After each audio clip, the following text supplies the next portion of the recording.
আসসালামু আলাইকুম সবাইকে, কেমন আছেন? আলহামদুলিল্লাহ আমরা ভালো আছি। এই যে সেহরি সময় উঠেছি, যদিও সেহরির অনেক আগে উঠি আমরা। উঠে তাহাজ্জুদ পড়ে তারপরে বাচ্চাদের আস্তে ধীরে উঠাই। বাচ্চারা খেয়ে যেন নামাজ পড়তে পারে ওই দিক খেয়াল রেখে বাচ্চাদেরকে সেহরির সময় উঠাই আমরা।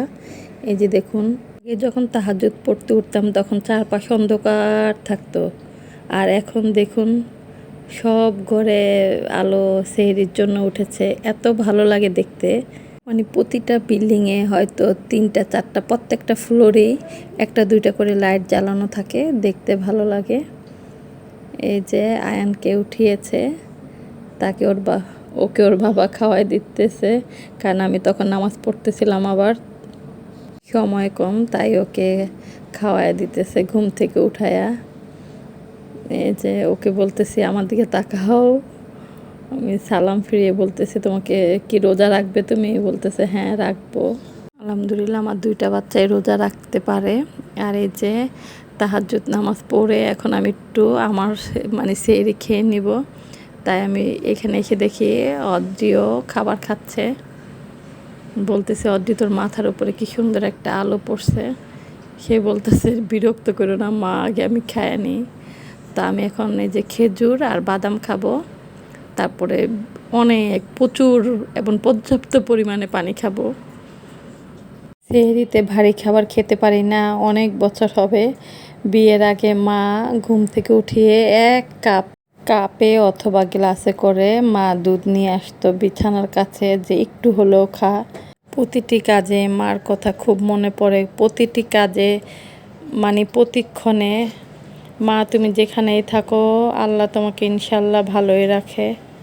এই যে আমার ছেলের খাওয়া শেষ, অজু করে আসছে নামাজ পড়ার জন্য, সে রেডি। অদ্রিও অজু টুজু করে ওর রুমে বসে আছে, আজান দিলে নামাজ পড়ে ফেলবে।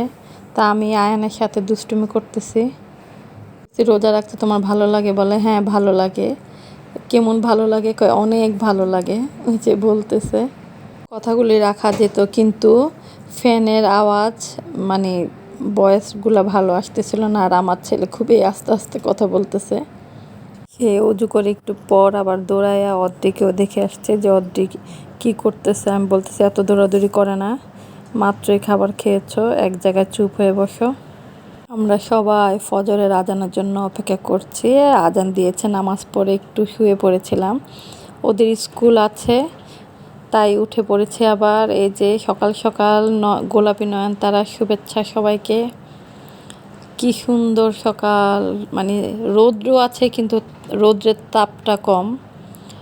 আজকে কয়েকটা দিন ধরে রোজার প্রথম থেকেই ওয়েদারটা অন্যরকম হয়ে আসছে।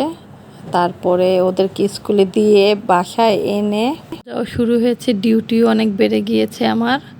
আর এই যেটা হচ্ছে পেঁয়াজ বেরেস্তা, পুদিনা পাতা, পিঙ্ক সল্ট, গোলমরিচ, ধনে পাতা, কাঁচামরিচ কুচি আর আলু, ডিম আলুর চপ বানাবো। আর এটা আলু সিদ্ধ করে সাথে লবণ আর গোলমরিচ দিয়েছি। আর এটা 3টা ডিম সিদ্ধ করে একসাথে, আলু আর ডিম একসাথেও সিদ্ধ করা যায়, আলাদাও করা যায়। ডিমটাকে একদম ঝুরি ঝুরি করে নিয়েছি। এখন ডিমের সাথে ওই যে মশলাটা রেখেছি ওটা, ধনে পাতা, পুদিনা পাতা, কাঁচামরিচ, তারপরে গোলমরিচ, তারপর লবণ, ডিমের সাথে আলতোভাবে ভালো করে মেখে নিয়েছি। আর এই যে আলুর সাথে তো দিয়েছি গোলমরিচ আর লবণ। 3 টেবিল চামচ কর্নফ্লাওয়ার, এই যে এটা ভালো করে মেখে নিব আলুর সাথে, বেশি না, এই যে এভাবে ভালো করে মেখে নিব। তো আমার 2 বাচ্চার স্কুল টাইম 2 রকম, আয়ানের হচ্ছে সকালে আর অদ্রির হচ্ছে 12টার থেকে। পুরোটাই দৌড়াদৌড়ির মধ্যে আছি রোজার মধ্যেও। আবার আগে তো তাও কাজের মেয়েটা ছিল, বাসায় রেখে আবার যাওয়া যেত, এখন দেখা যায় বুয়া এসে আবার দাঁড়িয়ে থাকে। এই যে ভালো করে সব কিছু গুছিয়ে 2 হাতেই ভালো করে ধুয়ে আমি ঘি মেখে নিয়েছি, ঘি অথবা তেল যেটাই পারেন আপনারা মেখে নেবেন। তারপরে যে আলুটাকে এরকম করে, এক একজন আলুর চপ ডিম চপ এক এক রকম বানায়, আমি ডিম চপটা এভাবে করি, আমার বড় বোনও এভাবে করে। এই ডিম চপটা আমার বাবার খুবই প্রিয় ছিল, রোজার মধ্যে প্রত্যেক দিন 4টা হলো, তার জন্য বলে কি আমার জন্য বড় একটা আলু আর একটা ডিম সিদ্ধ দিতেই হবে। মানে আম্মাও মাঝে মাঝে বিরক্ত হতো, কারণ আমরাই করতাম, হয়তো আমার বড় বোন নাহলে আমি। এই যে ঠিক এভাবে করে সুন্দর করে যে গোল করে, শেপটা হচ্ছে নিজেদের মতো গোল করতে পারেন, তারপরে হচ্ছে একটু চ্যাপ্টা আকার করতে পারেন, যেভাবে করলে সুবিধা। এই যে ভালো করে সুন্দর করে এর আগে আমি এই ডিম আর আলুর চপটা করে নিব, তারপরে দেখবেন কি করি আস্তে আস্তে।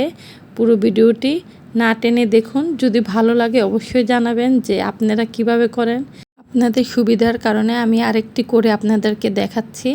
এই যে ভালো করে আলুটা এভাবে করে হাতের মধ্যে আলতোভাবে, মাঝখানে বেশি চাপ দিবেন না, চারপাশে একটু চাপ দিয়ে ছড়িয়ে নেবেন চারপাশে, কিন্তু মাঝখানে অত চাপ দেওয়ার দরকার নেই, দিলে ওটা পাতলা হয়ে যাবে, তখন ঘুরালে মানে বের হয়ে যাবে, ডিমের যে পুরটা বের হয়ে যাবে। এই যে এখন আমি ডিমের পুরটা আলুর যে মানে আলুর যে ভর্তাটা করেছি আর কি, মানে গোলমরিচ, লবণ আর কর্নফ্লাওয়ার দিয়ে ওটা এই যেভাবে করে হাতটা গোল করে ফেলবো, গোল করে ফেললে সুন্দরভাবে এটা খুব তাড়াতাড়ি সুন্দরভাবে হয়ে যায়। দেখুন কিভাবে করেছি আমি, আপনাদের সুবিধার কারণে আরেকবার করে দেখাচ্ছি। আস্তে আস্তে করে এটা গোল করতে হবে, মানে এটা শেপে আনতে হবে, মানে আপনি কিভাবে করতে চাচ্ছেন। এই যে এখন আমি এটাকে অন্যরকম করে আবার একটু করব, কিছুটা মানে ডিম আকৃতি না, এই ডিম চপটাকে আমি আবার একটু লম্বাটে করব। এই যে গোলও করা যায়, আবার এই যে চেঞ্জ করে ফেলতেছি। এখন আবার এই ডিম চপের মানে আকৃতিটা চেঞ্জ করে ফেলবো, যে যেভাবে করতে পারে অথবা চায় ওইভাবে মানে করা যাবে, সমস্যা নেই। এই যে আমার এটা হয়ে গিয়েছে, আমি একে একে সবগুলো এভাবে করে নিয়েছি, দেখতেই পাচ্ছেন কিভাবে করেছি। মানে ডিম চপ যেভাবে করে ঠিক ওই শেপে, কিন্তু এই যে ডিম সিদ্ধ করে ভিতরে দিয়ে যে বানায়, ওটা আমার কাছে মনে হয় মানে প্রচুর আলু মানে ব্যবহার করে এবং অপচয়ের মতো মনে হয়, যে একটা ডিম দিয়ে 2টা করে অথবা। আর এই জায়গায় দেখুন আমি কতগুলো করে ফেলতেছি, এবং খেতেও কিন্তু খুবই ভালো। এই যে আমার ডিম চপগুলো আর বেশি নেই, 2টা 3টা হবে আর কি।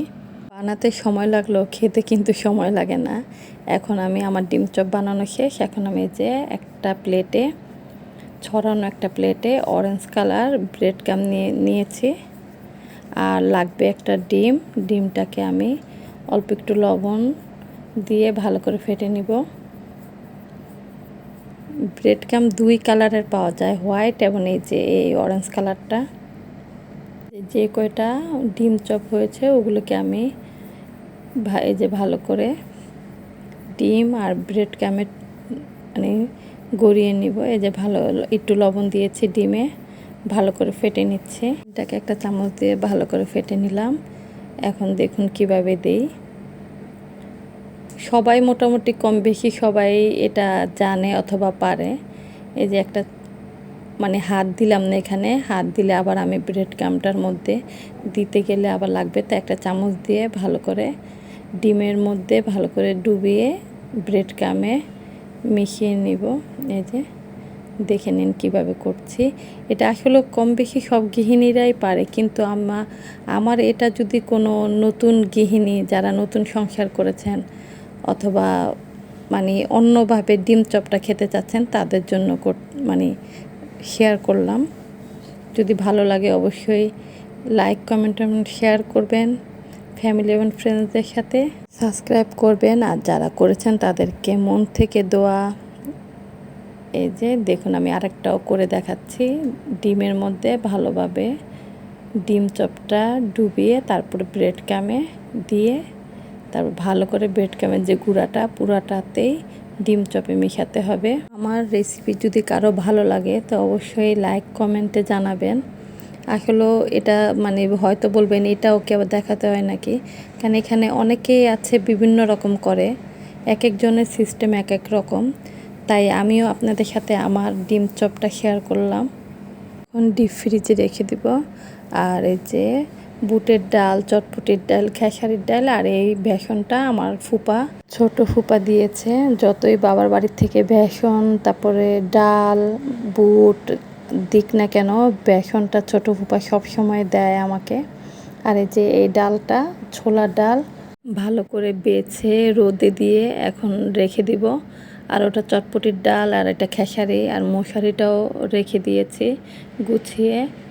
তো যতটুকু লাগার অতটুকু তো আমি সিদ্ধ করে ডিপ ফ্রিজে রেখে দিয়েছি, আর বাকিগুলা ভালো করে বেছে রোদে দিয়ে রেখে দিব। প্রতি বছরেই বাবার মিল থেকে, বাবা নেই, বাবা যখন ছিল না মা দিয়েছে, এখন মা নেই, এখন ভাইরা দিচ্ছে আর কি। আর এই বেসনটা ফুপাজি দিয়েছে, আর তার জন্য এবার ভাইদের বলেছি যে বেসন দেওয়া দরকার নাই, এত বেসন দিয়ে আমি কি করব।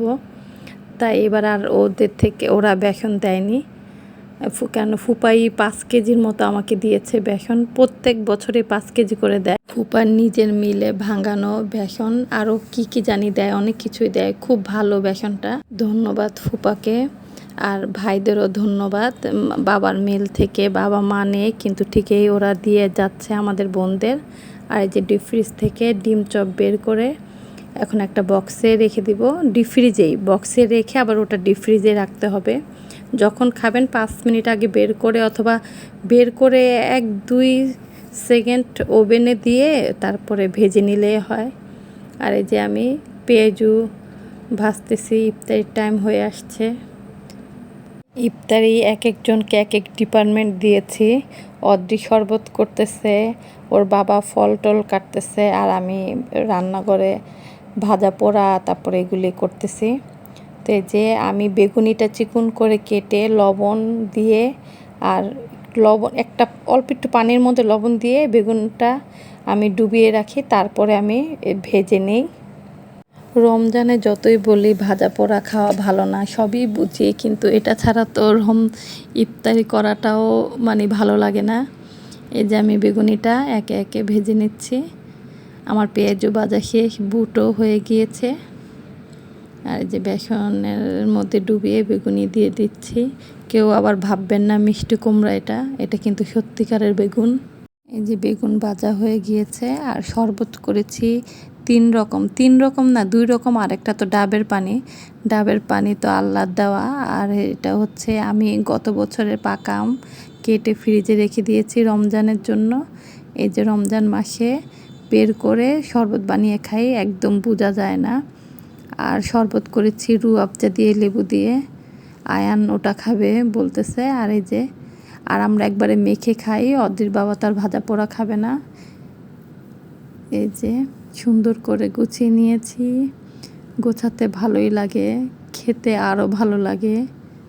আর ইফতারি খেয়ে নামাজ পড়ে যদি এরকম এক মগ চা খাওয়া যায়, আর কি লাগে। আলহামদুলিল্লাহ, আল্লাহর কাছে অনেক অনেক শুকরিয়া, সুন্দরভাবে রোজাগুলি যাচ্ছে।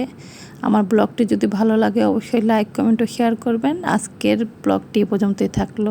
আসসালামু আলাইকুম, সবাই পাশে থাকবেন।